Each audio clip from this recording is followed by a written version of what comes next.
looking at a Japanese woodblock print made around 1870 to 1871 by the Japanese artist Sadanobu. This print depicts the Fushimi Inari Taisha. The Fushimi Inari Taisha is a shrine to the Shinto god of rice and agriculture, Inari. So, Inari is a Shinto god, but what is Shinto? Well, Shinto is a Japanese religion or belief system. A phrase common when describing Shinto is Kami no Michi, or the way of the gods. This is because in Shinto, one worships or pays reverence to spirits or gods called kami. Kami reside in all things in nature. So we're talking about trees or bodies of water like waterfalls. And in the case of this print, a mountain, specifically Mount Inari. So let's take a look at this print. In the foreground, we see several people walking to and through a large red structure. They are moving toward a building in the middle ground of the print, and in the background, we see a mountain. So let's break down this image into parts and discuss these different features. First, look in the top right corner of this print. You see 2 red boxes with script. These boxes are called cartouches, but we often refer to them as banners. And in the BMA's Japanese Woodblock Print Digital Studio, they're labeled as banners as well. The banner closest to the edge of the print translates to famous places in the capital. This means that this print is one of several prints in a series depicting places in the capital.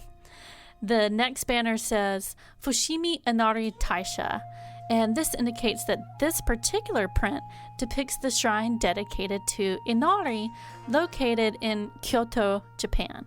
Next to that, we see script outside of the boxes, and this is the name of the artist, Sadanobu.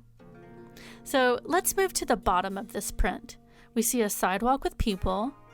These people are pilgrims, and they're coming to the Inari shrine.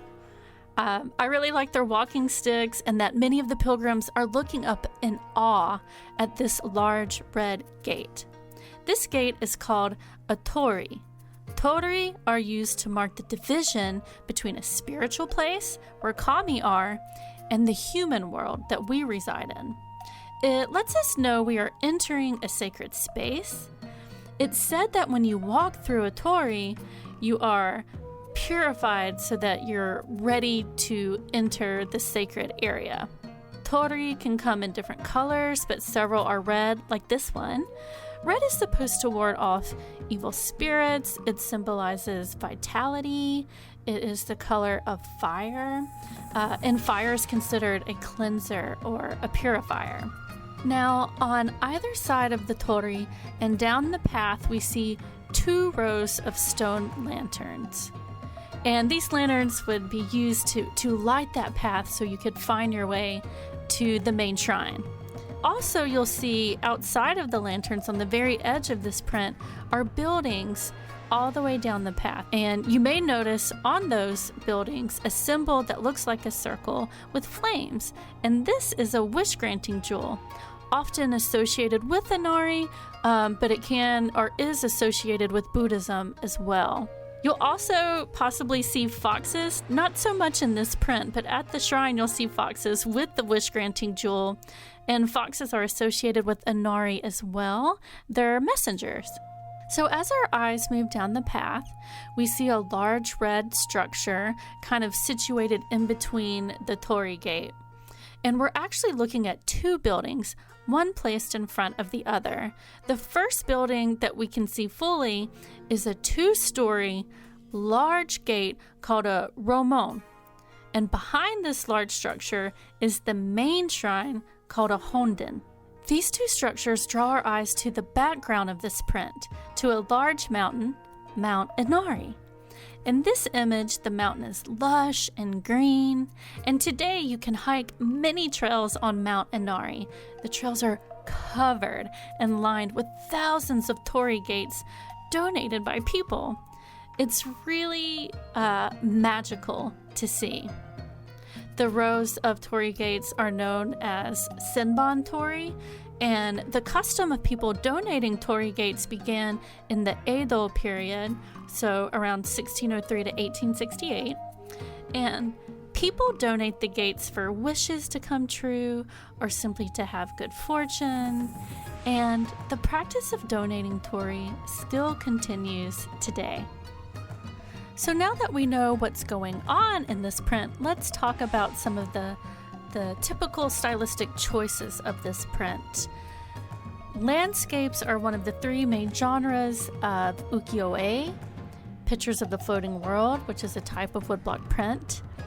During the Edo period, travel really became popular. So you can think of a lot of these landscape prints, and here, we're looking at famous places of the capital, so the Fushimi Inari Taisha. So you could think of this print almost as a postcard that you would get when you're on vacation, or a travel brochure to entice you to go somewhere. And then thinking about very stylistic choices that are common in Japanese woodblock prints, we have the flat color, so flat shades of green, flat shades of red. We don't really see a lot of shadow. And we have images that extend beyond the picture plane. So the retaining walls on the sides, the buildings and structures, they all extend beyond the picture plane so that we know that this world is large and we're only seeing one small snippet, just a glimpse of this floating world. We also have very clear outlines that look like they were drawn on with a calligraphy brush. So very strong outlines on the gate, on the trees, on the stone lanterns, even on the sidewalk the pilgrims are walking on.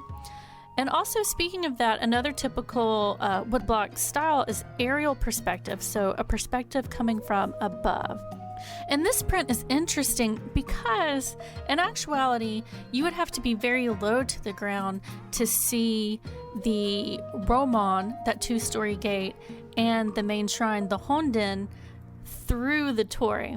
So here the artist has skewed the perspective so that we have an aerial view of the pilgrims going all the way down the pathway, but in actuality you'd have to be on the ground to be able to see through the gate all the way to the structures behind.